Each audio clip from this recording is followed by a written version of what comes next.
بسم اللہ والحمد للہ والصلاة والسلام علی رسول اللہ اما بعد۔ سورۃ الفاتحہ، میرا خیال ہے کہ جو بھی مجھے سن رہے ہیں آپ سب کو یہ صورت آتی ہے الحمدللہ اور یاد بھی ہے۔ اللہ کے نبی صلی اللہ علیہ وسلم کے ایک صحابی ابو سعید معلیٰ ایک مرتبہ مسجد میں نماز پڑھ رہے تھے۔ آپ صلی اللہ علیہ وسلم نے ان کو بلایا، وہ نماز پڑھ رہے تھے تو انہوں نے نماز مکمل کری، پھر حاضر ہوئے تو اللہ کے رسول نے فرمایا کہ تم نے میری بات پہلے کیوں نہیں سنی، پہلے کیوں نہیں آئے میرے پاس؟ تو کہا یا رسول اللہ میں نماز پڑھ رہا تھا۔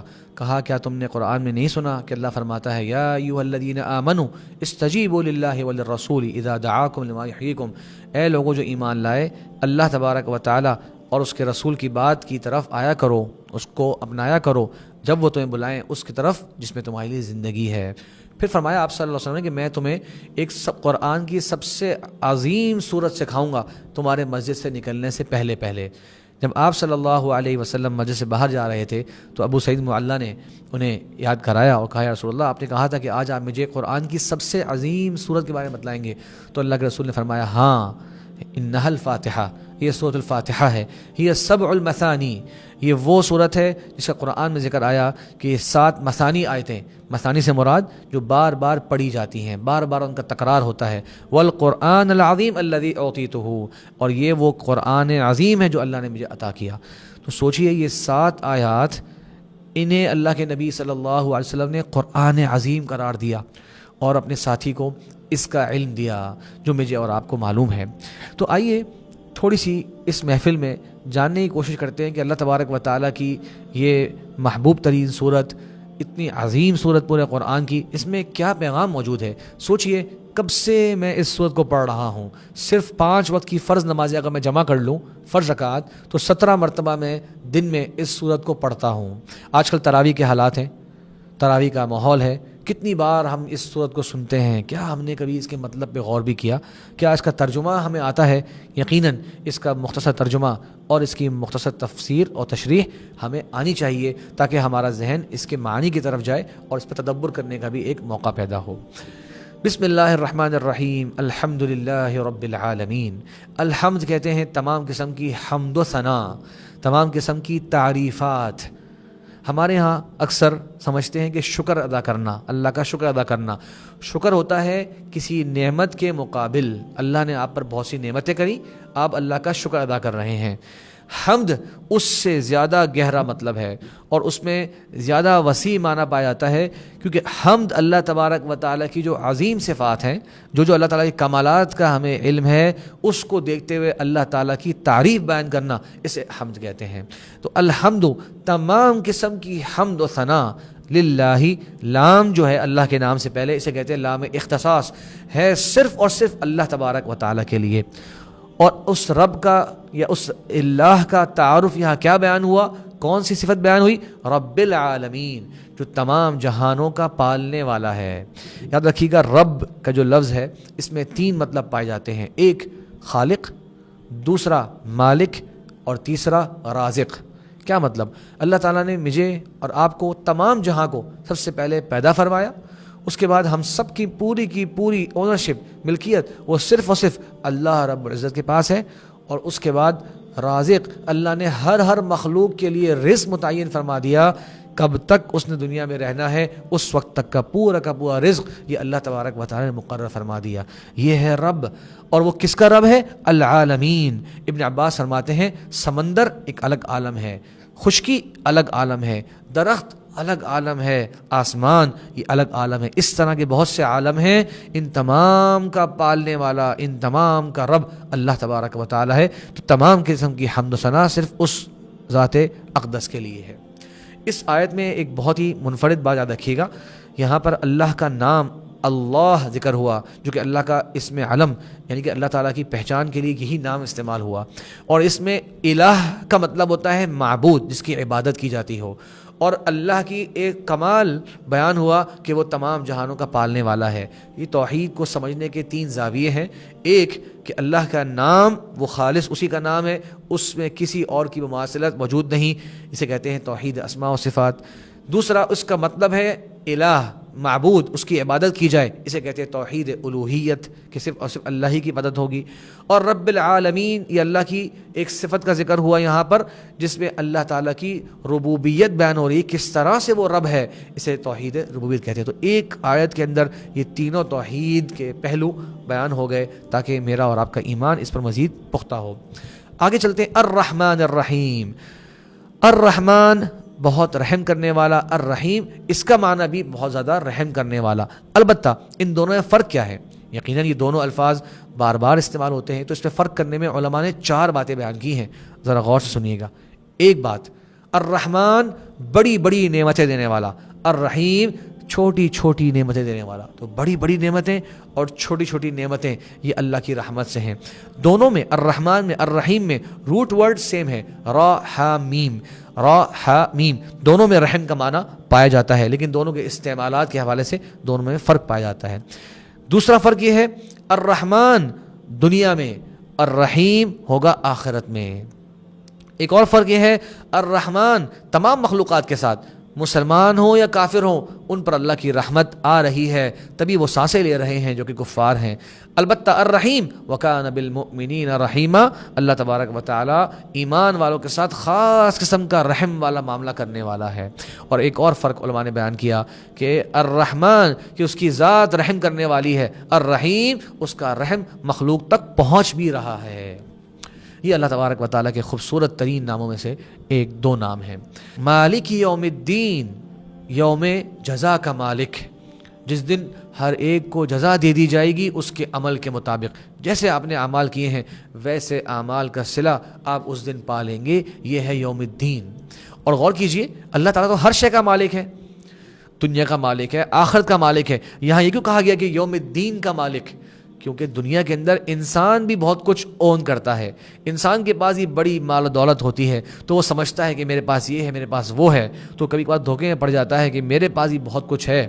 تو اللہ تعالیٰ نے یہاں فرمایا کہ اس دن تو انسان بے لباس اور اپنی اصل حالت جیسے دنیا میں آیا تھا اس حالت میں جب پیش ہوگا، کسی کے پاس کچھ نہیں ہوگا۔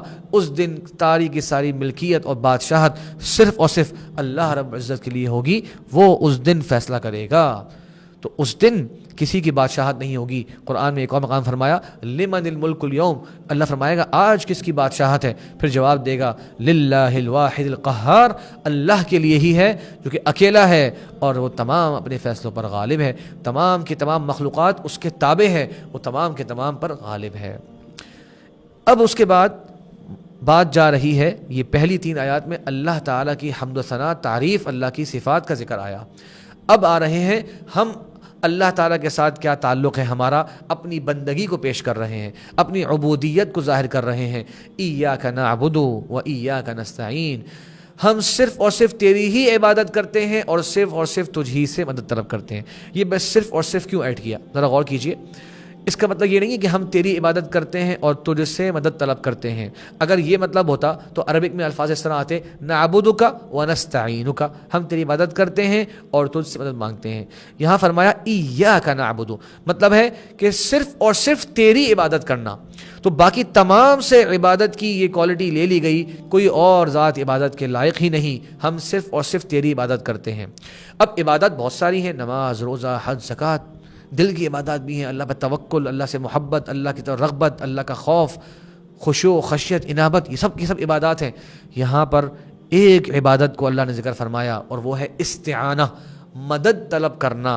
ہر خیر، ہر بھلائی، ہر عبادت کے لیے مدد طلب کرنا بھی اس میں آ گیا۔ تو یا اللہ ہم تجھ سے مدد طلب کرتے ہیں، زبان سے، اپنے عمل سے، اپنے اعمال کر کے، گویا یا اللہ ہماری زندگی کی سب سے بڑی تقاضا اور تمنا یہ ہے کہ تو ہماری مدد فرما کہ ہم تیری حقیقت میں بندگی کر سکے جس طرح تجھے مطلوب ہے۔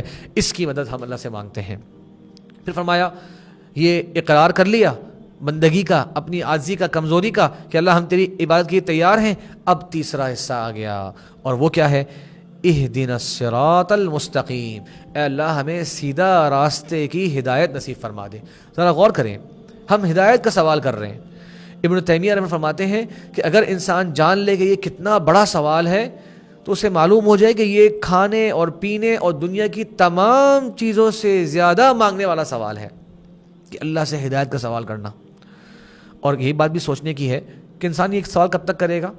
یہ تو نہیں کہ 10 سال تک کرے گا پھر بولے گا یا اللہ بس اب استقامت دے دے، نہیں، آخری دن تک جب بھی آپ سورۃ فاتحہ پڑھیں گے آپ اللہ سے مانگ ہی رہے ہیں اہدنا، اے اللہ دکھا دے۔ گویا عاجزی کا پیغام ہے، ہمبلنس کا پیغام ہے۔ یہ نہ سمجھو کہ مجھے ہدایت مل گئی، میں تو ہدایت یافتہ ہو چکا ہوں، جناب مجھے تو بس اب ہدایت مل چکی ہے، بس مجھے اس پہ عمل کرنا ہے۔ نہیں، مانگتے رہو زندگی کی آخری سانس تک اللہ سے اس عظیم خزانے کو مانگتے رہو۔ جس سے یہ مل گیا اس سے استقامت اللہ تعالیٰ فرما دے گا، جس سے نہیں ملا اللہ تعالیٰ اسے جب چاہے گا عطا فرما دے گا۔ الصراط المستقیم، سیدھا راستہ جس پر چل کے انسان اللہ کی جنتوں کا مہمان بن جائے۔ اور وہ کس کا راستہ؟ یہاں اللہ نے بیان فرما دیا تاکہ زندگی میں میں اور آپ ان کو فالو کریں۔ اور وہ کیا؟ صراط الذین انعمت علیہم، ان کا راستہ جن پر تیرا انعام ہوا۔ اب دیکھیے ہم ان کا راستہ مانگ رہے جن پر اللہ کا انعام ہوا۔ اب جن پہ اللہ کا انعام ہوا، ہو سکتا ہے کوئی انسان کہے میرے جاننے والوں پر اللہ کا انعام ہوا، میرے بڑوں پر انعام ہوا، اس پر انعام ہوا، اس پر انعام ہوا۔ اللہ تعالیٰ نے قرآن مجید میں خود سورۃ النساء کے اندر وضاحت فرما دی کون ہے جن پر اللہ کا انعام ہوا۔ النبیین، اللہ کے انبیاء کرام، والصدیقین، سچے لوگ جو ان کی تصدیق کرنے والے ہیں، والشہداء، اللہ کی راہ میں جانیں قربان کر لینے والے، والصالحین، اور نیک لوگ جو ان کی نقش قدم پر چلتے ہیں، انبیاء کرام کی سیرت، ان کی تعلیمات کو اپنانے والے ہیں۔ غور کیجئے، میں اور آپ زندگی کے اندر اللہ سے یہ سوال کر رہے ہیں یا اللہ ہمیں تو ان لوگوں کے راستے پر چلا دے۔ اب سوچیں، میں نے اور آپ نے یہ سوچنا ہے کہ کیا میری آپ کی زندگی ان لوگوں کے راستے پر چل رہی ہے؟ کیا واقعی میرے یہ آئیڈیل ہیں؟ کیا واقعی میرے یہ رول ماڈل ہیں؟ یا ان کی زندگی کو میں کبھی کبھار دیکھتا ہوں جب کوئی مسئلہ پیش آ جائے، چلو جی کیا کہتی ہے احادیث، کیا کہتا ہے دین؟ اللہ کہہ رہے ہیں کہ ان کی لائف اسٹائل کو فالو کرو، یہ ہیں جن پر اللہ کا انعام ہوا، ان کے راستے کا اللہ تعالیٰ سے سوال کرو۔ پھر اور بھی کچھ لوگ کے راستے دنیا میں موجود ہیں جن سے بچنے کا سوال کرو، غیر المغضوب علیہم ولا الضالین، یا اللہ ان کا راستہ نہیں جن پر تیرا غضب ہوا، اور نہ ہی ان کا راستہ جو گمراہ ہیں۔ احادیث میں آ گیا کہ جن پہ اللہ غضب ہوا وہ یہود ہیں، اور جو گمراہ ہیں وہ نصارہ ہیں۔ یاد رکھیے گا، یہود اور نصارہ مذموم قرار پائے اپنے اعمال کی وجہ سے، اپنی کچھ بری صفات کی وجہ سے۔ وہ صفات قرآن میں اللہ نے بیان فرما دی۔ اللہ معاف کرے اگر وہ صفات آج میرے اندر اور آپ کے اندر بھی اگر آ جائیں، یہود والی صفات اور نصارہ والی صفات، کہ یہود کو علم تھا پھر بھی وہ اس پر عمل نہ کرتے گھمنڈ میں، اور نصارہ جہالت کے اندر ہی بس فالو کرتے چلے جاتے، علم کی بات ہی نہیں سمجھتے۔ اگر آج امت مسلمہ میں یہ صفات پائی جائیں تو کیا ان کے لیے بھی اس طرح کی ہی وعید نہیں ہے؟ یقیناً ہے۔ تو ہم اللہ سے پناہ مانگتے ہیں کہ اللہ ان کا راستہ نہ دکھانا، ان سے بچا کے رکھنا ہم کو جن پر تیرا غصہ ہوا اور جو گمراہ ہیں۔ پھر ہم آخر میں کہتے ہیں آمین، اس کا مطلب ہے اللہم استجب، اے اللہ قبول فرما لے، یہ دعا کو قبول فرما لے۔ تو یہ سورۃ فاتحہ کی مختصر ترجمہ تشریح میں بیان کرنا چاہتا تھا تاکہ جب ہم اس کو پڑھیں اس کے معانی کو غور کر لیں، تدبر کریں کہ ہم اللہ سے کتنی بہترین چیز کا سوال کر رہے ہیں، اور اگر یہ ہمیں حاصل ہو جائے تو یہ ہمارے لیے دنیا اور آخرت کی سب سے بڑی کامیابی ہے۔ اللہ تعالیٰ مجھے اور آپ کو اس پر عمل کی توفیق عطا فرمائے۔ وآخر دعوانا ان الحمد للہ رب العالمین۔